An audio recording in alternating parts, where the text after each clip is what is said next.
따라서 다윗의 고백, 다윗이 성령의 감동에 대여 그리스도를 주라 이렇게 고백했다고 하는 아주 유명한 말씀입니다. 생각할 게 많은 내용입니다. 여기 43절에 다윗이 성령에 감동되어 그리스도를 주라 칭하였다.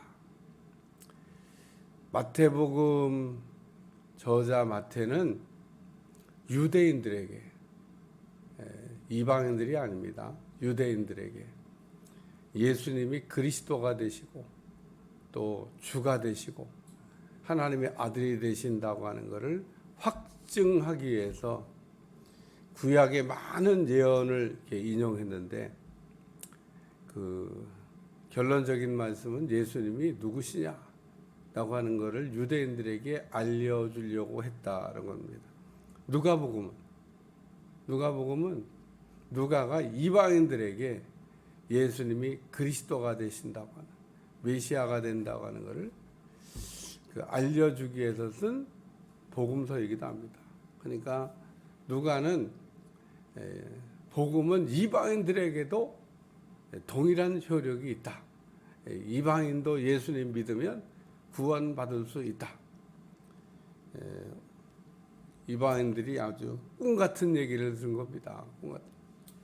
왜냐하면 구원은 뭐 유대인들에게만 해당되는 거지, 뭐 우리한테 뭐 해당이 되나? 그렇게 생각한 사람들이 이방인들이 아니고 유대인들입니다. 유대인들은 구원은 유대인들만 구원받는 거지. 하나님은 유대인의 하나님이지 이방인의 하나님이 아니에요. 그러니까 유대인들은 이방인들을 사람이라고 생각을 안 했습니다. 뭐 짐승보다도 못한 인간. 인간은 인간인데 인간이 아니야. 여러분 어느 정도로 이게 이방인들을 유대인들이 생각했느냐. 그래서 이방인들을 가까이 하면 부정해져. 내가 더러워진다 그런 얘기입니다. 그래서 이방인들은 절대 가까이 하지 않아. 이방인의 집에 들어가는 거 금기사항이야. 들어가는 일은 현실적으로 불가능한 일이야. 안 가. 유대인들이 자기를 더럽히려고 이방인의 집에 왜 들어가겠습니까? 그러니까 베드로가 고넬료의 집에 들어갔다고 하는 거는 이게 뭐 당시로서는 있을 수가 없는 일이 벌어진 거예요. 그래서 베드로가 갔다 와서 예수님의 제자 베드로인데도 막 비난을 받습니다. 아니 이방인의 집에 들어갔다 왔다고 막 이러면서 비난을 받으니까 베드로가 이제 그거에 대한 설명을 하잖아요. 내가 가고 싶어 간 게 아니야. 내가 가고 싶어 간 게 아니고 하나님이 가라고 그러는데 내가 어떻게 하겠어? 이렇게 이제 그래서 하나님이 가라고 해서 갔다 온 이 사건이다라고 누가복음 사도행전 10장에 사도행전은 10장을 중심으로 이렇게 앞과 뒤가 바뀌어 있습니다. 10장을 중심으로 앞에는 베드로의 이야기, 10장 뒤로는 바울의 이야기. 그러니까 1장부터 9장까지는 유대인들에게 복음이 전해지는 이야기. 11장서부터는 이방인들에게 복음이 전해지는, 이방인의 복음 전하는 사람 누구로? 바울이. 그래서 앞에는 베드로, 뒤에는 바울. 사도행전이 절반은 베드로 얘기고 절반은 바울 얘기인데 바뀔 때 딱 그 기점에 있는 사건이 고넬료 사건입니다. 왜 누가가 고넬료 사건을 얘기했냐? 베드로가 이방인에게 먼저 복음을 전했어. 바울이 먼저 전한 게 아니야. 하나님이 이방인 선교를 시작하신 거야. 그리고 뭐 베드로가 이방인 선교까지 할 수 없으니까 그 일을 바울에게 하나님이 시키신 거야. 그래서 바울의 이방인 선교는 베드로의 추인을 받고, 그러니까 예루살렘에 있던 예수의 동생 야고보와 베드로의 추인을 받고 바울이 간 거지. 바울이 또 자의적으로 갔냐? 자의적으로 간 거 아니야. 그러니까 바울은 정말 베드로와 예수의 동생 야고보, 예루살렘의 지도자에게 추인을 받고 이방인 선교는 네가 해라. 그리고 인정을 받고 가서 이방인 선교를 했다. 그래서 바울이 뭐 일이 있을 때마다 예루살렘한테 물어보잖아요. 갈라디아 지방 복음 전하고 왔더니 이게 뭐가 잘못됐다고 그러는데 이거에 대한 그 정리를 좀 해주시기 바랍니다. 그러니까 예루살렘에 있는 사도들이 모여서 결정을 합니다. 이방인들에게 율법의 무거운 짐을 지우지 않는다. 구원은 오직 예수님을 믿음으로 구원받는 거다. 그게 사도행전 15장 사건이에요. 그래서 오늘 마태복음은 예수님이 누구시냐? 이걸 어디에 나오냐? 마태복음 16장에 나옵니다. 마태복음 16장에 너희는 나를 누구라고 생각하냐? 그때 베드로가 주는 그리스도시요 살아계신 하나님의 아들이 되십니다. 그리고 고백을 합니다. 그러니까 예수님이 베드로의 고백을 들으시고 야 이것을 알게 한 일은 혈육이 아니요 하늘에 계신 너희 아버지다. 그러니까 다시 말해서 성령의 감동으로 네가 지금 이 영적 비밀을 알고 고백을 하게 됐다. 다윗이 성령의 감동으로 오실 메시아가 주가 된다고 하는 지금 고백을 하고 있는 내용입니다. 성령의 감동에 대해 어찌 그리스도를 주라. 오실 메시아는 그리스도도 되시고 주도 되신다는 겁니다.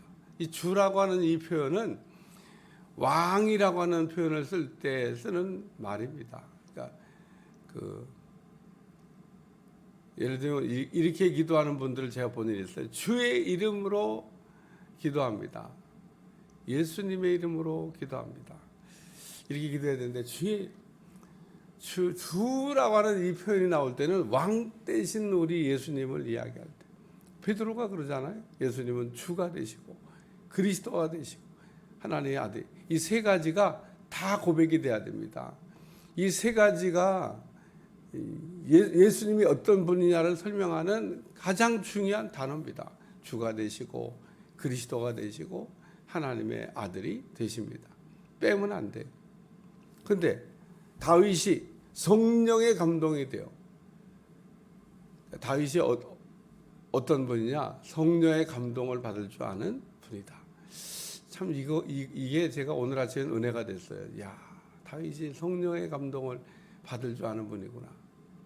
성령 얘기하면 꼭 무슨 신약 시대 때만 성령이 신약 때만 성령이 계신 게 아니에요. 구약 때도 성령이 계셨어요. 예수님이 신약 때만 있는 게 아니에요. 구약 때도 있었어요. 하나님이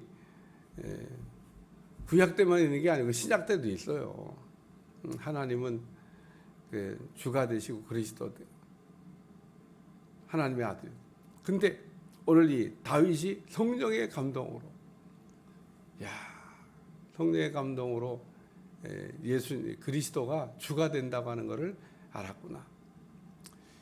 우리가 안다고 하는 것을 배워서도 알 수 있지만 받아서도 알 수 있다는 겁니다. 여러분 배워서 하는 거는 그 한계가 있어요. 왜 한계가 있냐? 인간은 다 아는 게 아니니까. 인간은 다 아는 게 아닙니다. 그래서 진짜 어떤 한 분야의 전문가가 되신 분들은 겸손해져요. 근데 아직 어떤 한 분야의 전문가가 안 된 분들은 교만해져. 왜냐하면 알아도 뭘 어설프게 하니까 교만해요. 아주 그냥 뭐 다 아는 줄 알고 잘난 척해요. 근데 진짜 어떤 한 분야의 전문가가 되고 그 분야의 최고의 경지에 오른 분들은 다 겸손해져. 왜 그러냐면 인간의 한계를 아주 명확하게 알기 때문에. 과학자도 그냥 뭐 신통치 않은 과학자들은 내가 모든 걸 다 아는 것처럼 이러는데 진짜 어떤 최고의 경지에 올라간 과학자는 겸손해져. 그래서 조금 뭘 알았는데 보니까 이게 너무너무 하나님이 만든 세계가 엄청나서 다 아는 게 아니야. 과학이라고 하는 거는 그게 완벽한 게 아닌 겁니다. 그냥 인간이 아는 내용을 정리해 놓은 것에 불과하지. 그래서 과학이 맨날 바뀌잖아요. 이론이라고 하는 게 맨날 바뀌어요. 진화론 그러잖아요. 그게 아직도 바뀌었는데 바뀐지도 모르고 말할 때마다 툭 하면 진화론을 얘기하면 진화가 됐다고. 무슨 진화가 돼요? 진화 안 된다니까요. 원숭이와 인간은 DNA가 차이가 난다고 하는 게 이제 증명이 됐는데도 아직도 무슨 진화론을 얘기야. DNA가 다르다니까. DNA가 다르다는 종이 다르다는 거예요. 그게 이미 다 증명이 됐는데 지금 살면서 또 무슨 다인의 진화론을 얘기하면서 막 그냥 뭐라 그래 막 고집을 막 소리를 높인다. 그래 그 사람이 이기더라고. 근데 이겨도 소용없어. 왜? 종이 다른 거예요. 종이. 그 몰라요? DNA가 다른데. 그럼 차라리 물고기하고 인간이 같다고 그러지. DNA가 달라도. 예? 조금 다른 거가, 조금 다른데 뭐, 그럼 조금 다른 게 뭐 한두 개입니까? 그럼 다 그냥 뭐 인간이 물고기가 되라고 뭐 아니면 인고기가 무슨 나비가 됐다고 아무거나 갖다 붙이면 되지. 종이 다르, 종이. 종이 다르니까 DNA가 다른 거예요. 그러니까 오늘 아는 거가 그 배워서도 알 수 있고 받아서도 알 수 있는데 여러분은 여기 성령의 감동이 돼요. 성령의 감동이 되면 성경이 읽을 때마다 이렇게 깨달아지게 될 줄로 믿습니다. 여러분 성경을 읽을 때 제가 청년 시절에 간증을 하면 안 읽어지더라고. 그게 막 짜증나더라고. 성경을 읽는데 막 읽는 것마다 이게 무슨 뜻인지 알아가지고 은혜가 돼야 되는데 막 은혜가 안 돼요. 막 왜 이게 막 안 읽어지냐, 막 이거 왜 무슨 뜻이냐, 막 그리고 막 또 어떤 분들이 막 얘기하는 거 보면 그것도 아닌 것 같은데 막 이래서 저는 고민을 많이 했습니다. 그래서 여러분들이 성령의 감동을, 성경의 저자가 누굽니까? 성령님이라니까. 그러면 대학교에 가면은 교수님이 책을 팔아요. 아주 책 파는 교수님 꼭 사세요. 여기서 시험을 하니까 그 책을 안 살 수가 없어. 그래서 다 학생들이 책을 사. 그리고 또 이 교수님이 들어와가지고 수업 시간에 책을 또 읽고 있네 또. 오늘 저기 밭에 보면서 읽어요 이렇게. 뭐야. 근데 신기한 게 한 가지 있습니다. 교수님이 책을 읽어줄 때 그게 들으면 내가 읽는 거하고 읽어줄 때 듣는 거하고 이해도가 달라. 그게 읽어주는 거예요. 그러니까 무식한 애들이 교수님이 자기가 쓴 책 읽고 있다고 그러는데 자기가 쓴 책을 읽고 있어도 기름 부으심이 옵니다. 자기가 쓴 거라서. 자기는 알고 썼잖아. 그러니까 읽으면 기름 부으심이 와요. 그래서 이해도가 생깁니다. 그러니까 그런 비밀을 모르는 애들은 교수님이 책 팔아먹고 책 읽고 있다고 그러지만 그게 아닌 거예요. 그러니까 읽어줄 때 깨달음이 옵니다. 그 교수는 알고 쓴 거니까. 학생은 모르니까 배워야 되는구나. 성령의 감동. 이게 성경의 저자가 성령이기 때문에 성령님께서 읽을 때 도와주시면 이게 말씀이 살아서 역사하게 될 줄로 믿습니다. 그러니까 이 하나님의 말씀이 읽으면서 믿어지면 은혜가 되는 거예요. 안 믿어지면 그러면 이제 하나님 앞에 뭐 책망 받든지 아니면 벌 받든지 왜 안 믿냐고. 그래서 바리새인이 되고 사두개인이 되고 율법사가 되는 거예요. 이 세 종류의 사람이 다 예수님 앞에서 시험했잖아요. 왜 예수님을 시험해요? 몰라서. 오늘 우리는 하나님을 믿지 않으면 하나님에 대한 불신이 올라가게 되면 하나님을 시험하도록 되어 있습니다. 그래서 성경이 믿어지고 성경이 읽어지고 성경의 은혜가 돼야 돼요. 그러기 위해서는 성령의 감동. 두 번째는 그 신앙의 고백입니다. 다윗은 신앙의 고백을 많이 했던 분이에요. 시편을 읽어봐요. 다윗이 얼마나 고백을 많이 합니까?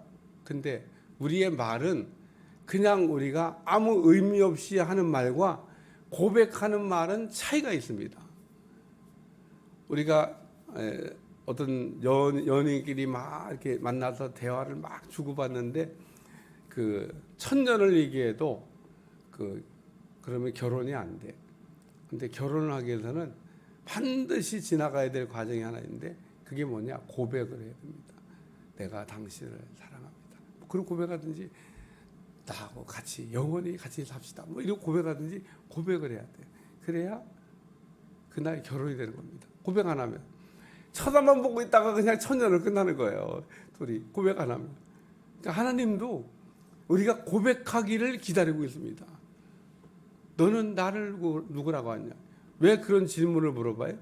너는 내가 누군지 고백해 보라는 겁니다. 그리고 우리가 그 고백하는 걸 들으시고 하나님은 우리의 고백대로 응답하실 줄로 믿습니다. 신앙은 고백이에요. 신앙은 고백입니다. 그러니까 내 신앙의 수준이 올라가면 고백도 달라져요. 예수님을 어떤 분으로 우리가 고백해야 되냐? 예수님은 나의 주가 되시고 나의 그리스도가 되시고 나의 하나님의 아들이 되십니다. 이렇게 고백하면 정답이에요. 근데 성경을 여러분 신약 성경을 읽어보시면 예수님의 12 제자도 예수님을 베드로만 고백한 게 아닙니다. 도마가 예수님을 이렇게 의심했잖아요. 근데 도마가 드디어 예수님이 누구라고 고백하는 내용이 나옵니다. 성경 읽어봐요. 읽고 찾아봐요. 도마가 예수님에 대해서 드디어 예수님이 어떤 분이라고 고백하는. 처음에는 의심했어요. 근데 그 누구라고 고백하는 내용이 나와요. 예수님의 동생 야고보가 예수님이 누구라고 고백하는 내용이 나옵니다. 야고보서에 나오겠지 뭐. 읽어보면서 그런 걸 놓치면 안 되는 겁니다. 제자들이 예수님을 주라고 고백하는 거는 피 한 방울 안 섞였으니까 뭐 그런. 근데 동생들이 예수님을 주라고 얘기하는 겁니다. 이게 제정신이 아니야. 자기 형인데 예수님 주래. 또 예수님 그리스도래. 예수님 하나님의 아들이래. 예수님의 동생들이 그렇게 고백을 하고 있습니다. 그러니까 예수님의 동생이 처음에는 그냥 자기들하고 형 동생인 줄 알았어요. 근데 은혜 받고 보니까 이게 형이 아니야, 예수님이. 그래서 예수님을 주라고 고백하는 겁니다. 이게 예수님의 동생 야고보가 변화된 겁니다. 어린 시절에 형이라고 그러고 다녔겠죠. 형인데 형 그러고 다녔. 형 그러다가 이 고백이 형이 변하여 주가 됐다. 근데 우리가 생각할 때는 그게 예수님 제자가 예수를 주라고 고백하는 거하고 동생 야고보가 형이라고 그러다가 형이 아니야 주야 이렇게 고백하는 거는 조금 내용이 다른 겁니다. 이거는 엄청난 은혜를 받아야. 우리가 제일 그 신앙생활하면서 어려움을 주는 게 형제라고 하잖아요. 왜? 어릴 때부터 같이 자랐는데 네가 내 왜 형이야? 형이 왜 주가 돼? 근데 예수님의 형제들 가운데 그 야고보만 그러면 예수님을 주라고 그랬으면 유다도 예수님의 동생이 4명 있었어요. 그중에 유다서를 가룟 유다가 아니라 동생 유다예요. 그러니까 저 신약 성경에 야고보서, 유다서 이게 예수님 동생 이름이에요. 동생 이름. 동생이 넷이는데 둘은 성경을 안 썼고 둘은 썼는데 한 사람은 야고보, 한 사람은 유다입니다. 그래서 성경에 예수님의 동생들이 쓴 성경이 2권 들어있는데 유다도 역시 마찬가지로 예수님을 주라고 그래요. 오늘 우리가 성령의 감동이 되면 예수님을 이렇게 하나님이 기뻐 받으시는 그 고백으로 고백하게 될 줄로 믿습니다. 그래서 45절 다윗이 그리스도를 주라 칭하였은즉 어찌 그의 자손이 되겠. 왜냐하면 그리스도에 대하여 어떻게 생각하냐 물어봤더니 누구의 자손이냐 물어봤더니 다윗의 자손입니다. 예수님이 다윗의 자손이 되어야 되는데 예수님이 다윗의 자손이 된다는 뜻은 예수님이 주로 오셨다고 하는 표현을 그렇게 하는 겁니다. 그래서 이 바리새인들이 뭘 알긴 아는데 제대로 알고 있지는 못하는 거예요. 그래서 그날부터 예수님하고 뭐 해봐야 뭐 바리새인들은 뭐 그랬겠죠. 능히 대답하는 자가 없고 그날부터 감히 그에게 묻는 자도 없더라. 예수님은 뭐 얘기해봐야 뭐 맨날 엉뚱한 얘기만 하셔. 그러니까 뭐 이러면서 그 은혜를 못 받았겠지만 그러나 다 그런 건 아니고 바리새인들 가운데도 뭐 니고데모 같은 사람 예수님을 찾아온 게 잘한 거예요. 예수님을 통해서 은혜를 받았습니다. 어떻게 예수님이 거듭나야 된다. 다시 태어나야 된다. 그러니까 니고데모 물과 성령으로 다시 태어나야 된다.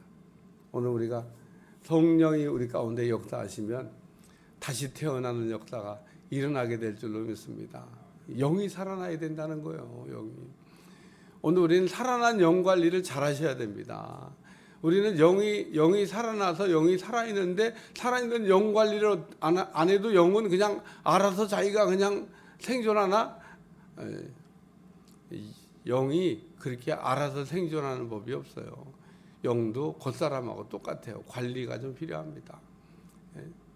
저는 탤런트들 보면 야 어떻게 그냥 저렇게 나이도 나하고 비슷한데 반짝반짝하냐. 관리를 해서 돈을 많이 갖다 겉사람만 관리하지 말고 우리는 속사람, 영의 사람을 관리해야 돼요. 영의 사람 관리하는 것은 영의 양식과 영의 기도를 해야 된다는 거예요. 속사람이 우리에게 바라는 것은 영의 양식과 영의 기도가 필요하다는 거예요.